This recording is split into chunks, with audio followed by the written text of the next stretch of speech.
Hello and welcome to What's the Story Ghost. I'm your host Annette. And I'm Steven. And my husband's been replaced by a robot, and today we are on episode 39. Steven, have you heard of Pennhurst Asylum? Beep, bop, bop. I've heard of it, yes. Cool, we'll crack on. Crack on. Nothing gives me the heebie-jeebies more than a haunted asylum. But it's only heebie-jeebies. It's not like it scares the living daylights out of me, because I've never been to one, so it doesn't hit as close to home as a haunted home or cursed seemingly everyday object. However, Pennhurst State School and Hospital has infiltrated more of my favourite shows than I care to admit. It has somehow managed to seep into my escapism, where my guard is down and my defences are low, because my expectations are fictional, carefree and fantasy. Now, I know there has never been a Pennhurst in Indiana, so the fact that it popped up in an episode of Stranger Things is fine. It's fine. Okay, it's not fine. The place actually does scare the living daylights out of me, whether I've set foot on the property or not. How infamous does a place have to be for more than one TV show to create a storyline around it? American Horror Story created a whole season around the idea of Pennhurst. We'll do the history bits first. In 1903, the Pennsylvania legislature gave the go-ahead for the creation of the Eastern State Institution for the Feeble-Minded and Epileptic. I will bite my tongue on that disgraceful excuse for a name until the discussion part of the podcast, but I just wanted to signpost my anger. A commission was formed to determine where to build a facility to care for feeble-minded and epileptic residents of the state, what the locals refer to as the shame of Pennsylvania. Again, I'm trying really hard here.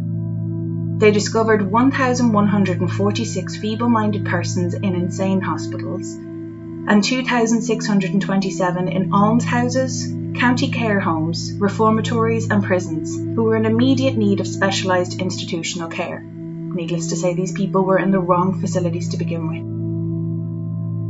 Construction started in 1903, and on November 23, 1908, patient number 1 was admitted to the hospital. But the entire campus wasn't completed until late 1928. Even in its very early years, the facility was riddled with problems that needed repair. The underground tunnels, for example. Yes, I know, another hospital with tunnels. The tunnels that connected the buildings leaked profusely and were often filled with dirty, stagnant puddles. Patients ranged in age from 6 months old to 70 years old, but for some reason they were all referred to as children, because that's not creepy. There were a lot of industry jobs available to residents, including mattress making, shoe repair, farming, laundry, sewing, baking, butchering, painting, and working at the store. It really sounded like they had a plan in place that could truly stimulate the minds of those who otherwise would have fallen behind in society, or worse still, been completely forgotten about. But actually carrying out the duties to look after those who needed care became very difficult very quickly. In 1913, the legislature appointed a commission for the care of the feeble-minded that boldly stated that disabled people were unfit for citizenship and posed a menace to the peace. It was the fear of those that were different that led to a place like Pennhurst being created. But still, so far on the surface, it doesn't sound that bad, albeit coming across as more of a prison than a hospital, putting patients to work and generally considering everyone to be criminals. But what goes on behind closed doors rarely stays a secret forever. Most hospitals suffer from overcrowding in their first decade, but within 4 years Pennhurst was already overcrowded and under pressure to admit immigrants, orphans and criminals. The hospital was meant to be a place that would care for and treat those with mental and physical disabilities, but somewhere down the line it became a human warehouse filled to capacity with anyone and everyone. More and more patients were admitted, but there were no funds to attract more staff. It didn't take long before the overworked staff started using violence instead of showing compassion. Patients ranged from those with epilepsy, mental illness, physical and developmental disabilities, and a diagnosis of criminal insanity. There was very little separation between those categories, which made it increasingly difficult to maintain any sort of order in the hospital for the nursing staff. In 1916, they increased the capacity of the institution with the construction of cottages. Sounds nice, but these were specifically for female patients to segregate them from the men, in part to prevent pregnancies. Patients that misbehaved were placed in isolation. Some wanted attention so badly that they inflicted injuries on themselves. Patients who tried to bite a staff member or other patients had their teeth removed. One doctor in particular actually enjoyed torturing patients. His name was Dr. Fear. No, really, Dr. Jesse G. Fear. His favourite form of torture was to give a patient the most painful injection available that didn't cause permanent damage. But the doctor was not the only one taking drastic measures to subdue patients. 2 male employees murdered a male patient. Charges against the men were dropped since they were likely suffering from PTSD after returning home from World War I. Both began working at the hospital again after the charges were dropped. In 1968, conditions in Pennhurst were finally exposed in a 5-part television news report anchored by a local correspondent, Bill Baldini. Suffer the Little Children was the name of the series, and let me tell you, it is a hard watch. But it did shine a light on the abuse and neglect of the patients that shook the public. The documentary revealed that at the time of airing, the average zoo was spending $7.15 per animal per day, whereas at Pennhurst, the average spent per patient per day was $5.90. In 1974, Terry Lee Halderman, a resident at Pennhurst, filed a class action lawsuit against Pennhurst State School and Hospital. While a resident at Pennhurst, Halderman reportedly suffered about 40 injuries, including cracked teeth, a fractured finger, and a broken jaw. During that trial, the conditions at Pennhurst were described and were later undisputed by the Supreme Court. Here's a quote on those conditions. Conditions at Pennhurst are not only dangerous, with the residents often physically abused or drugged by staff members, but inadequate. Indeed, the court found that the physical, intellectual, and emotional skills of some residents have deteriorated at Pennhurst. In 1981, a Time magazine article described the place as having a history of being understaffed, dirty, and violent.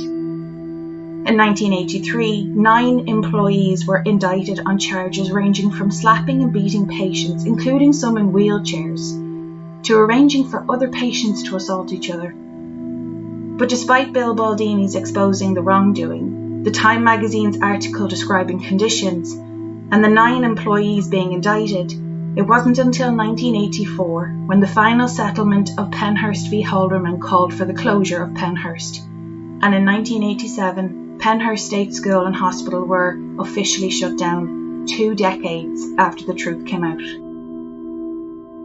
I have never been shy about telling you lovely listeners my opinion on residual energy and echoes that linger in buildings, but I also believe that sometimes, even if you die at home in your own bed, surrounded by family, and finally safe having spent years trying to make it day to day, sometimes you go back to a place that chipped away at your soul so much that it left a piece behind.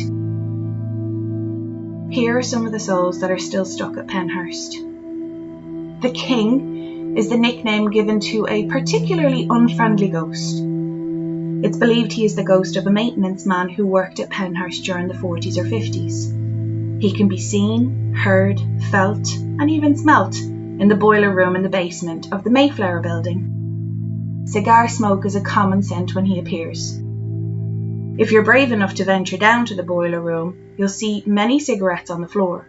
People present them as sort of a peace offering. They'll appease him for a moment or two, but his attitude towards visitors is said to change like the Irish weather. He may manifest himself as a shadow figure, but he has plenty of energy to touch or even choke people, and because of this sort of activity, investigators often label him as a poltergeist or demonic entity.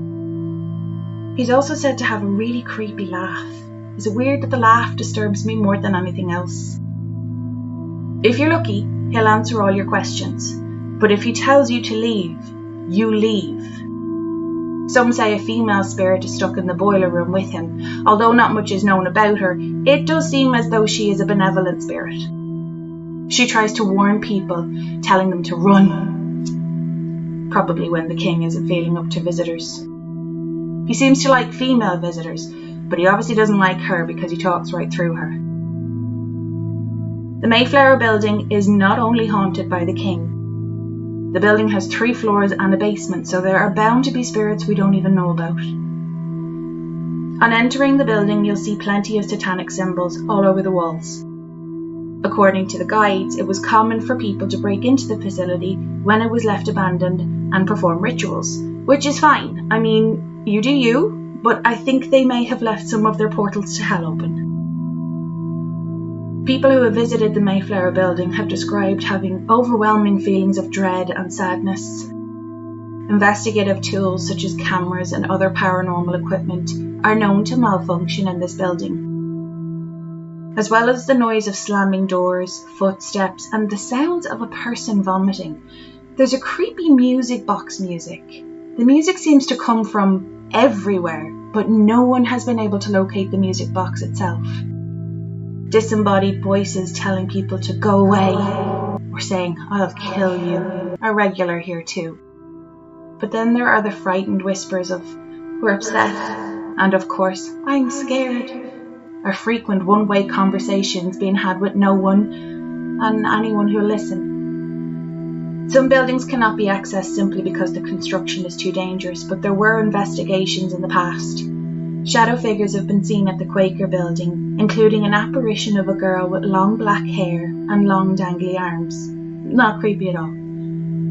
But it's not just visual experiences at the Quaker building. People have been pushed and even had things thrown at them. It's said to be a demonic entity that causes these injuries, but I mean, what else would it be? Ghost hunters found good evidence at the Limerick building. Evidence including EVPs, apparitions, shadow people, and an occasional ghostly touch. People have reported seeing the apparition of a woman in an old-style nurse's uniform. Researchers also say you can capture EVP, EMF surges, and shadowy figures in many of the other buildings, especially the Philadelphia building. I realise we have come far, I really do. Yay, society, give yourself a pat on the back. And I know having a rant about it now won't change what happened back then, but I cannot get myself into the mindset of a person who would actually send a family member to that place. And it's not because today it looks creepy. I'm sure back in the day the place was state-of-the-art aesthetically. But the average age of a patient at Pennhurst was 35, and the average time spent in Pennhurst was 21 years. So if so many people spent so many years in this place and their family were actively visiting them, how did no one see it? Why were people so shocked by Bill Baldini's eye-opening exposure? Are we willing to admit that we left them there knowing that medical staff were drowning in a sea of too many patients and not enough beds? I hope the building is never demolished, and not so that the haunted house every Halloween can continue. I probably have an unpopular opinion on that use. But let it stand as a reminder that we need to do better than "we're doing our best." What do you think of that story? That was a great story. It was intense. I need a minute. I don't know if you know, or if you could capture my essence of annoyance. I got it. Picked up a smidgen of that in there, alright, yeah. There is absolutely no way in my mind that I would ever question that place is haunted. Like the floors, the ceilings, it's between the walls. There's so much pain and so much sadness, and there's only so much that I don't know. Do you believe in souls, or like I think people soul music. But I think people have souls, and I think if you chip away at it for long enough, you lose part of it, and it just gets left somewhere. So even if you leave and you die somewhere else, but you have, I don't know, say unfinished business. Are you lucky enough to haunt your own family, or do you get pulled back into this vortex of hell all over again? But it's just madness. Was this the premise or the basis for the Asylum series of American Horror Story? Yeah. Because some of the characters, like when you were talking about the nurse in the uniform and stuff, I can't remember the woman that plays it, but she's really famous. Not for the life of me can I remember who you're talking about, but I do know who you're talking about. Yeah. I thought Pennhurst was in Pennsylvania. So when it popped up in the episode of Stranger Things, I was like, Stranger Things is in Indiana. And then I was like, what's going on there? But I did go into the fandom of it, and it's like, no. Because what's his face is in Pennhurst. Nancy Wheeler and... Yeah, they went to see your man. Creed. And that reminded me of the scene where Jodie Foster walks down the corridor. Yeah. And it was a wall to the back of her and cages to the front. The only difference that Jodie Foster had was there was a hardened or bulletproof glass or perspex between her... No bars, and Hannibal Lecter. Whereas it was bars in thing, but it could very well have been the same set of cells. I think it was pretty much the same setup though, because I was looking at the Pennhurst building and I thought it was going to be this big, majestic looking building like with Waverly Hills. That building was nearly done out like a bat wing. It was huge, but Pennhurst just kept adding buildings on and adding buildings on and adding buildings on, and the grounds are just humongous. And it sounds like it should be like, at capacity they had 7,000 people. It wasn't big mad numbers like that. It was in the 1,500s to 2,000s, but it was only meant to hold about 500 patients. And when you have a mix of people who have intellectual disabilities or mental disabilities or the criminally insane, when you're mixing all of them in the same place like that, I would not suggest that you go and watch the documentary. For me, it was very disturbing. There's patients there that are completely emaciated, and I don't know why it bothers me more when it's kids. It just seems like it's such an unnatural thing for kids to need food. I can't get my head around that.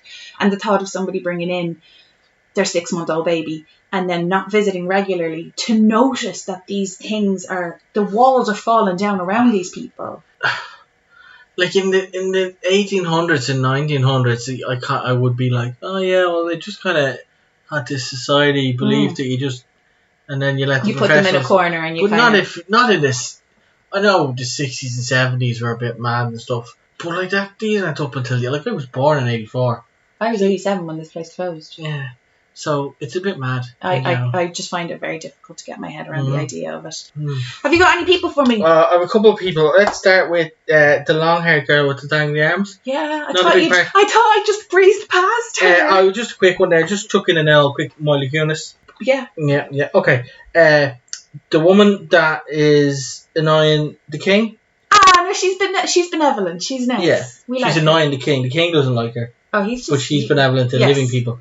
There's Kathy Bates. There you are now. Yeah. Kathy, welcome back. Because he talks right through her, but I'd say she gives him a good. Yeah, that's because she's like, will you shut up? Stop. Pick up your ashes. Stop throwing your cigars in the ground. Don't pester that young child on the tour. Yeah. And then the king, I nearly went with somebody else, but I settled on, have you ever seen, and this is pre-legal documentaries or pre-legal shows like Suits. Okay. Going back as far as Boston Legal.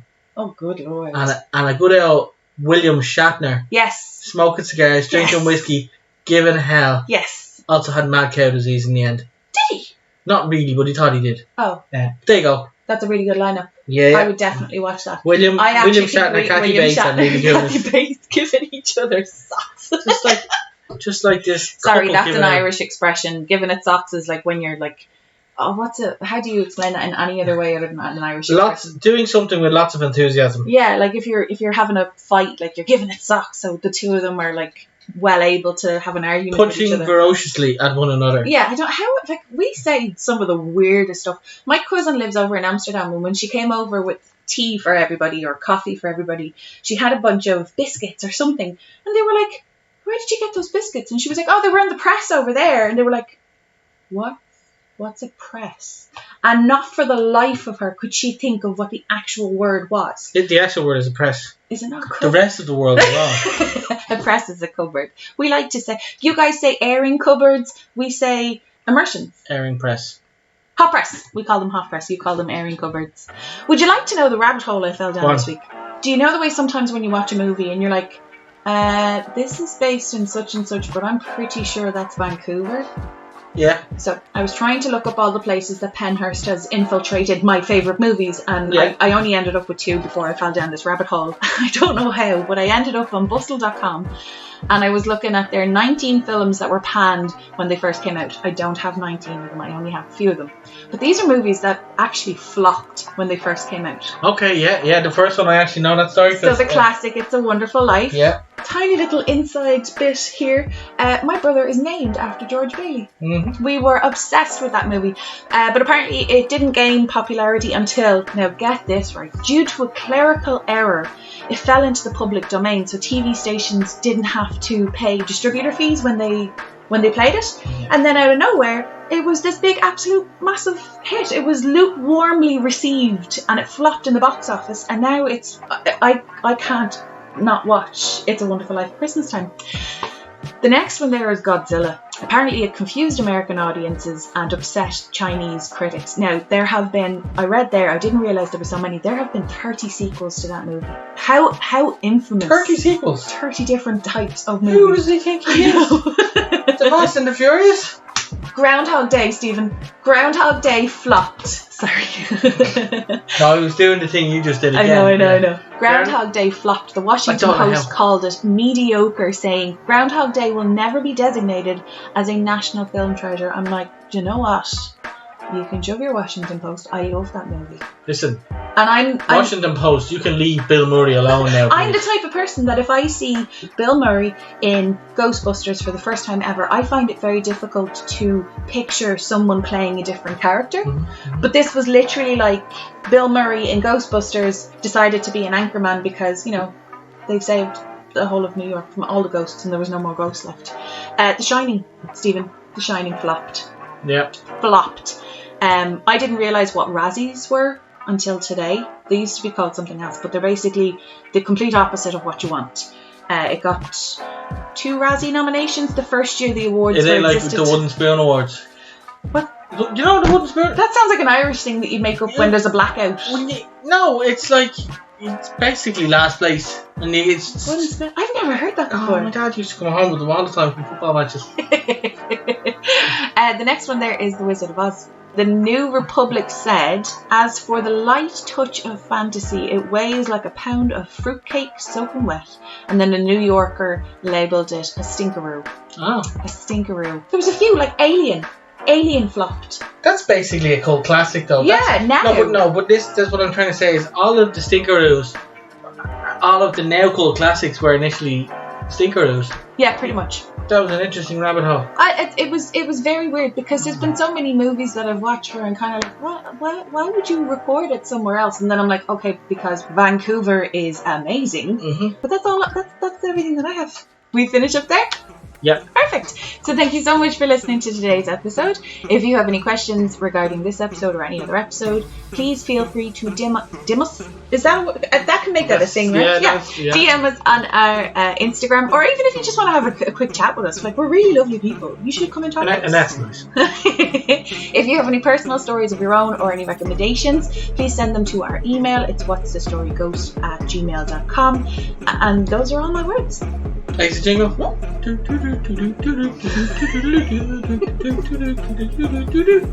Bye. Bye.